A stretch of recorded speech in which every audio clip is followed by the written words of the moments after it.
everyone, welcome here. If you're new here, my name is Rebecca. If you're not new here, welcome back. Thank you for coming back and watching another video. So today's video is a minimalist haul. So I always like to say, as a minimalist, it's not like I never buy anything. It's just that I shop with intention. So I usually spend a great deal of time evaluating whether or not I need something and then finding an item of quality if I'm going to bring it into my life. So today I'm going to share a few things that I have bought recently. Today's video is sponsored by Nordgreen, so thank you to Nordgreen for sponsoring today's video, and more on them later in the video. Let's dive right in. Alright, so the first thing that I have purchased recently are 2 ice packs. So we had some ice packs that we actually had saved. They were like supposed to be a single-use ice pack from like a food delivery that we had gotten, and those went missing. So we had 0 ice packs, so I did a little bit of research and went with the You Conserve ice pack. So inside of here is a non-toxic gel pack, and then the outside of it is made from recycled plastic bottles. And what I like about these is first the size. They're small enough that if you're just going to be carrying like a few things on a short hike, you can easily stick this in your pack. And also this outside is sweat resistant, so even as the gel pack starts to melt, this absorbs all of that moisture, so not everything in your bag or not all of your food is getting all wet from the ice pack. And even in the hot climate that I live in here in the Mojave Desert, these last several hours. I think I used it one day for like 5 hours and it was still cold at the end of it, so they have a lot of life in them as well. So I wanted something more on the sustainable side that was a little bit smaller and more lightweight, and I feel like these are perfect. Oh, it even says so on the tag, made from recycled plastic bottles. And if I didn't say this at the top of the video, I can't remember if I did or not, I will link to any product that you can purchase online in the description box down below. Next up, I bought some running sneakers. It's been several years since I bought any proper running shoes or really run with any regularity, but have caught in the bug recently, have been running a lot more, and so wanted a proper pair of sneakers. I almost dropped them. And not only did I want some sneakers that were quality, that were gonna last a long time, and that be nice and good to my body as I was running, I also wanted them to be sustainable, so I went with Veja sneakers. So these are the Marlin V-Knit by Veja. I got them in pink, obviously, with the red lace. The outsole is recycled polyester and rice water waste, which I thought was really interesting. The insole and midsole are made from sugarcane and more recycled polyester. What I love about these is that they are really breathable and really light. So I wanted them to be very breathable because I run out here in the hot desert, and lightweight obviously feels really good when you're running. So I did a lot of research. I watched a lot of YouTube videos on reviews for sustainable running sneakers before I went with these. One of the really interesting things about these is that they're finding really unique ways to be more sustainable, sort of above and beyond what some other companies are doing. So for instance, this outsole is made all from one piece of fabric. And so what's great about that is not only are there less sort of places for this to dig into your foot and less seams on here, but it's less material waste because you're not having to make a bunch of cuts to make many pieces of fabric fit together. One of the things that you find a lot in footwear, especially if you're looking for something sustainable or vegan, is that a lot of the times they'll just replace leather on a shoe with plastic, which is vegan, yes, but is not very sustainable. So I like that this company doesn't just use any old plastic. They are using recycled materials. They're using really interesting and different materials in new and interesting ways. So I've actually only been on one run with these so far, but it shaved off 30 seconds per mile. So I feel like these are certainly much more high performance than what I was wearing before. And they're really comfortable. They're very lightweight, super breathable. Definitely recommend. Next up, I want to talk about Nordgreen, who is also the sponsor of today's video. So if you've watched my videos for a while, you know I have been wearing my Nordgreen Native watch with the vegan leather strap for years. I recently added a second watch to my collection. I wanted something with a little bit more sophistication, something that I could pair with some more dressy outfits or with my work outfits, and felt like this was a perfect addition. So this watch is also the native style watch, but it's with the crystal sunray dial from their AW22 collection. I got the rose gold with the 28mm face and the 5-link strap, and I just love how timeless and sophisticated this feels. And I've been a supporter of Nordgreen for a long time, and what I love about this company is they really do care about people and the environment, and they ensure that everything from production all the way to delivery is super sustainable. All of the packaging is made of recycled paper and plastic bottles and is designed to use as little material as possible. The shipping boxes are FSC certified cardboard paper, which ensures that the material originates from responsibly managed forests. And all of their shipping is carbon neutral. They plant thousands of trees, which offsets the carbon emissions that are generated by their office in Copenhagen. And to reduce waste, they refurbish a lot of their products back to the standard to which the watch can then be sold again. Every watch sold contributes to a meaningful cause, and when you check out, you get to pick your donation to one of 3 global NGOs, one that provides clean water, one for free education for children in India, and one that protects the rainforests in Latin America. Nordgreen says it themselves on their website that the most sustainable thing you can do is not wear a watch, but if you are going to wear a watch, they want to be the best alternative to that. So if you're in the market, are looking for a watch, I would highly recommend them. I have a discount code for 15% off that I'll put in the description box down below, as well as on screen right here. And they offer free shipping and returns worldwide. So thanks again to Nordgreen for sponsoring today's video.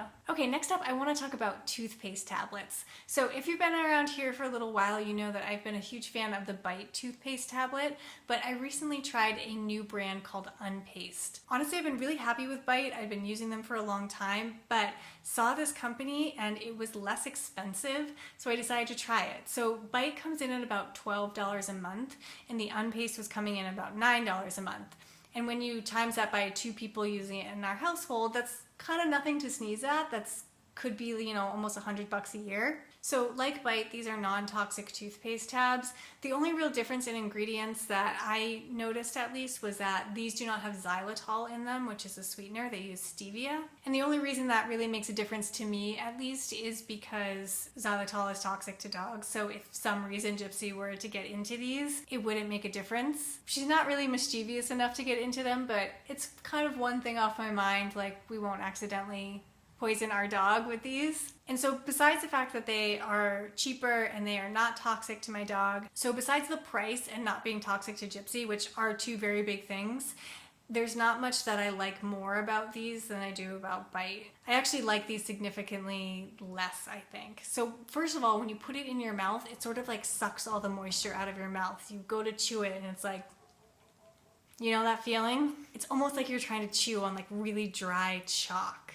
Because, you know, if you haven't used a toothpaste tablet before, you put the tablet in your mouth, you chew it up a little bit, and then you start brushing with a wet toothbrush. But those first few seconds of putting it in your mouth and chewing it around are kind of brutal. It doesn't taste very good. Baking soda is like one of the first ingredients on it, and it feels like you're chewing dry chalk baking soda. Versus Bite, it's like a very pleasant experience in your mouth. It's like, oh, I'm chewing, you know, like a minty piece of candy or something. So honestly, I'm kind of up in the air about this. I think that they clean my teeth, keep my teeth healthy, but the experience of brushing just isn't as nice. So is that worth $100 more a year?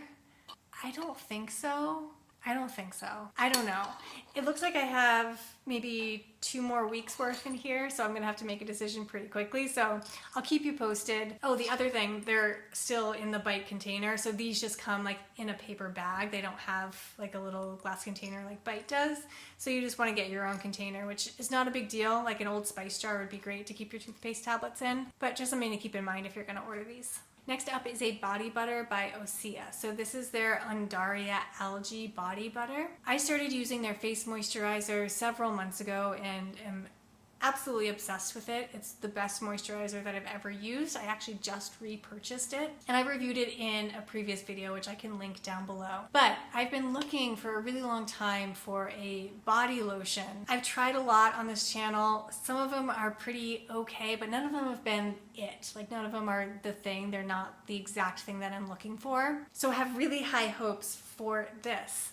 I will say the first thing that I noticed was that there is a stronger fragrance to this than there is to the face moisturizer, which I'm just not a fan of. It is on the spectrum of how much fragrance is in a body butter. This is very low, and it is sort of a naturally fragranced lotion, but I still just don't like smells. I was hoping it'd be virtually fragrance free, and it's not. But honestly, that's really the only downside to it. It works really well. It feels really nice going on. A little bit goes a long way, which I learned the first time I used it. I like really slathered it on, and it was way too much. You don't need a lot of this, which is also good because I would say it's a little bit on the high end of price. This is 6.7 ounces and I believe it was $48. So we'll see how long it lasts. I can show you here. I've been using this for about 2 weeks. And one of the things that sold me on this one in particular of everything that Osea offers on the website for body lotion is the fact that this is primarily for anti-aging. I don't know that I can say I've seen that much of a difference yet, but like I said, I've only been using it for 2 weeks. Oh, this says to use morning and night. I haven't been doing that. Maybe that's why. You might see faster results maybe if you used it as they recommend. But 2 weeks in, I would definitely recommend it. Just know that it does have, it's like a citrusy fragrance to it probably. It's not bad. It's just, it's actually, you know, it's kind of nice. I just am not, I want my lotion to smell like nothing, which is partly why I'm having such a hard time finding the exact right thing. So next up isn't a thing, it is food, which I guess is kind of a thing. It's a consumable thing.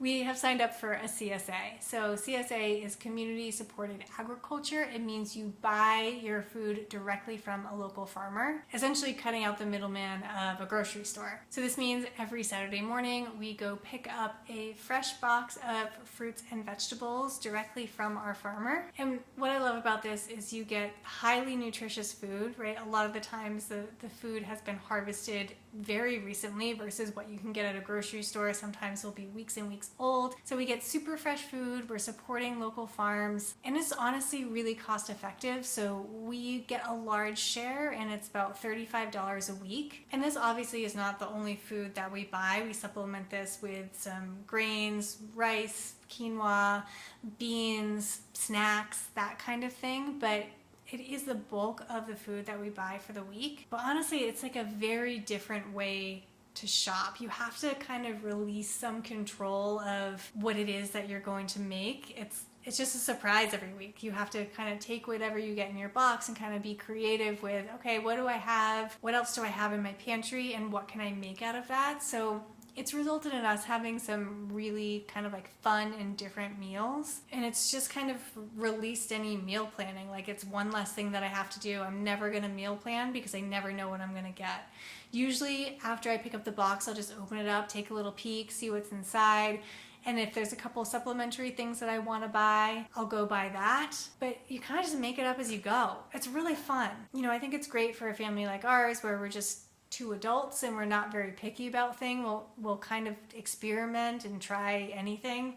If you have kids or picky eaters in your family, I can see how it might be a little bit more difficult because there is no structure to it. But more than anything, I like supporting local farms. The food tastes really good and it's just really cost effective. We're spending a lot less on groceries, and that's honestly why we started it. You know, with inflation that happened this year, we ended up starting to spend a lot of money on groceries, and I was like, we need to figure something else out. Like, this is not going to work for us. And we've cut our grocery bill in half at least. Next up, I bought a kitchen gadget. I never buy kitchen gadgets. Ever. I'm like very much a minimalist, especially in the kitchen, probably more than any other part of my life. But I sprang for a citrus juicer, which is kind of a result of the CSA, to be honest. I live in California and there is a lot of citrus out here. Our CSA box was filled with citrus last week. And so realistically, we're not gonna sit down and peel and eat like 15 oranges. It's never gonna happen. So last week I decided to juice a bunch of the citrus and I was like, I don't need a juicer. I'm just gonna cut these in half and like squeeze them with my hand. I will tell you, it took me almost an hour to get like 2 cups of juice, just squeezing it with my hand. And I was like, okay, there has to be some sort of line where something is so inconvenient that you need to introduce a tool that will make it a little bit better. So I bought a citrus juicer and I did the same work this week that I did last week in like 6 or 7 minutes. So this is made by, I believe it's like Sur la Table is how you pronounce it in, you know, the fancy French way. It's a die cast aluminum alloy. It's, you know, very high quality. It's gonna last a long time. I wanted something that wasn't going to rust. It wasn't gonna fall apart. If I'm gonna buy a citrus juicer, I wanna buy it once for the next 40 years of my life. was sort of an investment. You know, this was, I think, $19, $19.95. You can easily go on Amazon and buy a plastic juicer for like $2.50. But to me, not only do I want to love the tools in my kitchen and get excited to use them like I do with this, but you have to think of the durability of something that's $2.50. And over the next 40 years of me juicing citrus, I could buy this once, or I could rebuy a $2.50 tool a whole bunch of times. So like, what's better on the environment? What's better on my wallet? So as a tool in general, this made very easy work of juicing citrus. My baseline was juicing by literally squeezing with my hand, so perhaps I'm a little bit biased, but I feel like this is an amazing tool, and I'm very happy that I brought it into my kitchen. Speaking of the kitchen, the last thing on the list, we got a vintage cast iron. So if you've been around here, you know that we have a caraway pan, and I've reviewed the caraway pan. I've actually reviewed it twice, once when we first got it, once when we had been using it for a while. And we had been noticing that over time, the nonstick property of it was getting less and less and less. And very recently, we tried to use it, and it was a complete disaster. Like, there was no nonstick property to it at all. We made a giant mess. All the food like baked onto the pan. It was terrible. And I was like, what happened to our caraway pan? Like, this thing was so great when we got it. Like, maybe it just doesn't have a very long lifespan. And then the more we got to talking about it, I had reminded Murphy that there's like very specific care instructions. And one of those things that you can't do with a caraway pan is run it under cold water when it's hot. And Murphy was like, what? And I was like, yeah, you can't run it under cold water when it's hot. And he was like, I did that 100% of the time. So I do still think that the caraway pan is probably a great investment if you take care of it in the right way. All of that said, we needed to replace ours. And so we decided to go with vintage cast iron. And it was sort of just serendipity that we ended up getting this. I was in one of the vintage shops around here and just happened to see a bunch of cast iron. And it did not look like this when we bought it. It had a bunch of like baked on food. It was a little bit rusty. It needed a lot of love, but Murphy saw the potential in it and he was like, I can easily clean that up with some sandpaper. We can re-season it. And so we got it. And so this is a Wagner cast iron. Murphy looked it up, and I guess this one in particular, based on like the number that's on it or whatever, is somewhere from 1930 to 1959 maybe? I don't know, I should probably ask him. It was somewhere in that time frame.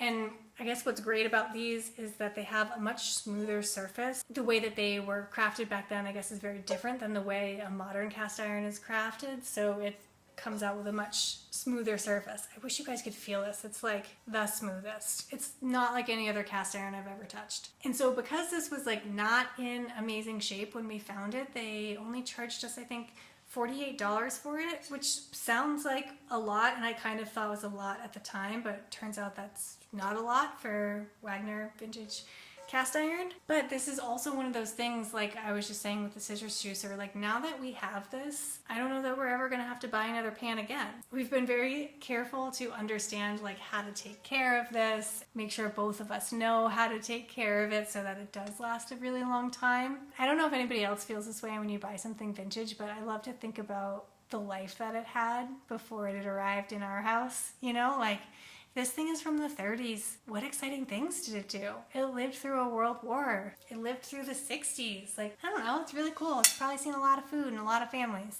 All right, that's it for today's video. Thank you so much for being here. Again, I will link to everything in the description box down below. Don't forget to check out Nordgreen if you're looking for a watch. Discount code will also be in the description box.